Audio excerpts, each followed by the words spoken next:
L'invité écho, Isabelle Raymond. Bonsoir à toutes et à tous. C'est le premier opérateur privé d'aéroport au monde. Je reçois ce soir le président de Vinci Airport, Nicolas Notebaert. Bonsoir. Bonsoir. Demain, le syndicat majoritaire des contrôleurs aériens se met en grève pour 24 heures. Vous exploitez 12 aéroports en France, dont Lyon, Saint-Exupéry, Clermont, Nantes, Rennes. Quel sera concrètement l'impact de cette grève sur les vols ?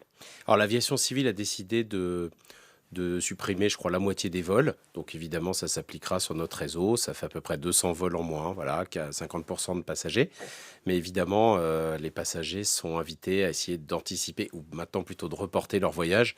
Et on va essayer de minimiser la gêne pour ce conflit qui est interne à l'aviation civile. Alors, on a entendu parler de vols annulés, de vols retardés aussi ?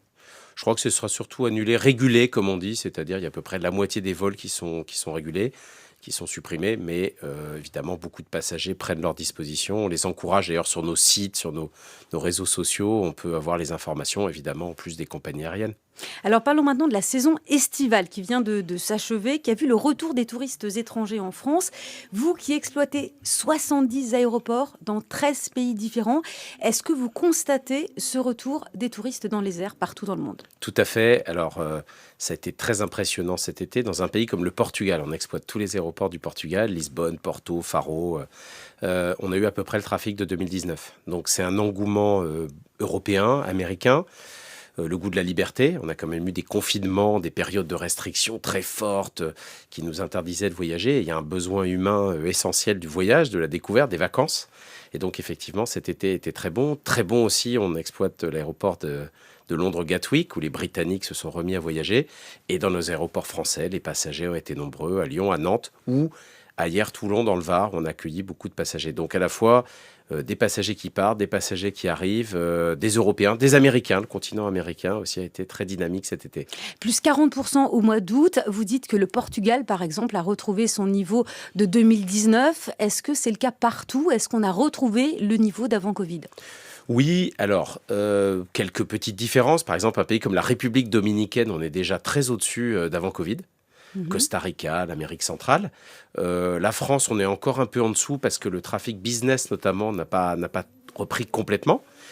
Portugal, on est au niveau de 2019. Donc plutôt les loisirs plus que le business. Plutôt le tourisme, plutôt que les affaires. Maintenant, tout ça reprend et encore une fois, il n'y a plus d'inquiétude sur le fait qu'il y a un retour à la normale par rapport à avant.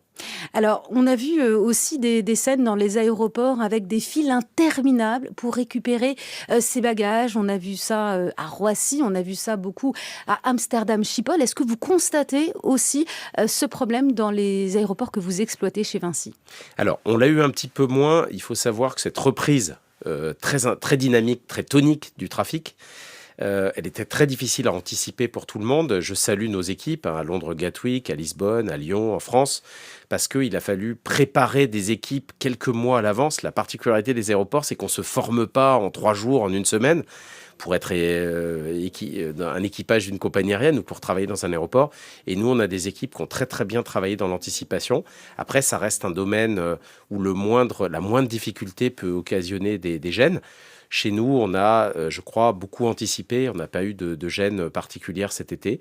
Donc vous avez recruté en fait en amont, c'est ça ? On a notamment à Londres, Gatwick, qui est un aéroport qui avait des besoins importants. On a recruté à peu près 400 personnes dès le mois de décembre. Recrutement, formation. Et c'est ce qui a permis à Gatwick de bien passer l'été par rapport à d'autres expériences en Europe. Ça demande beaucoup d'anticipation, beaucoup de vigilance. Et cette reprise a été très tonique et... Encore une fois, c'est une bonne nouvelle pour l'activité des aéroports, mais aussi des voyageurs européens. Alors, l'activité des aéroports, on l'a dit, a retrouvé à peu près son niveau d'avant Covid pour les loisirs, moins pour le business. Est-ce que vous pensez qu'on va retrouver le niveau d'avant Covid ? On a vu le télétravail se développer, les vidéoconférences, on fait beaucoup de choses à distance. Est-ce qu'il ne faut pas se résoudre finalement à un trafic aérien qui soit moins important côté business ? Je pense qu'il va se transformer, vous avez raison. Le trafic aérien, c'est d'abord la société. Le premier domaine, avant même le tourisme, c'est ce qu'on appelle aller voir ses amis et sa famille. Et on a besoin de se retrouver. Se retrouver. Alors, en avion ou en train, vous savez que chez Vinci Concessions, on exploite la ligne à grande vitesse entre Tours et Bordeaux. Pour aller à Bordeaux, on prend la ligne à grande vitesse. Alors, il faut aussi qu'il y ait suffisamment de trains. On espère qu'il y aura de plus en plus de trains pour qu'on puisse voyager en train. Quand on va un peu plus loin, par exemple au Portugal, en Angleterre, en Serbie, l'avion reste un moyen important. Je double ça du fait que nous, on a choisi d'être un acteur engagé dans le domaine de l'environnement. Je prends un engagement aujourd'hui auprès de vous, c'est que dans le cadre des efforts d'énergie qu'ils nous ont demandé cet hiver, on va choisir une température de consigne de 17 degrés dans les aéroports français qu'on opère. C'est un effort donc qu'on demande. En dessous de ce qui est préconisé, 19 degrés. Voilà. Alors pourquoi on fait cet effort ? C'est souvent des espaces énormes à chauffer. On est dans des zones alpines, on va au ski à Grenoble, Chambéry, on est à Lyon, à Clermont. Et cet effort qu'on demande à nos passagers, qui souvent ont des manteaux, en dialogue avec nos salariés, c'est un effort pour les économies d'énergie, pour la planète. Et on est très fiers de proposer cet effort collectif, de dire cet hiver, on va essayer dans ces très grands espaces, pas dans les bureaux, pas dans les espaces... Ça fait économiser combien aussi financièrement? Alors ça fait économiser surtout de l'électricité et du gaz, 10%. Et vous savez que le gouvernement a sollicité les entreprises. Nous, on est fiers, chez Vinci Airports, de faire ce geste avec... et financièrement, ça vous c'est fait à peu près économiser 10% d'économie d'énergie, voilà. Et on compte sur nos passagers pour leur compréhension que c'est à la fois un effort pour la planète et aussi pour les économies d'énergie de cet hiver. Merci beaucoup Nicolas Notebaert, président de Vinci Airports, invité Écho de France Info ce soir.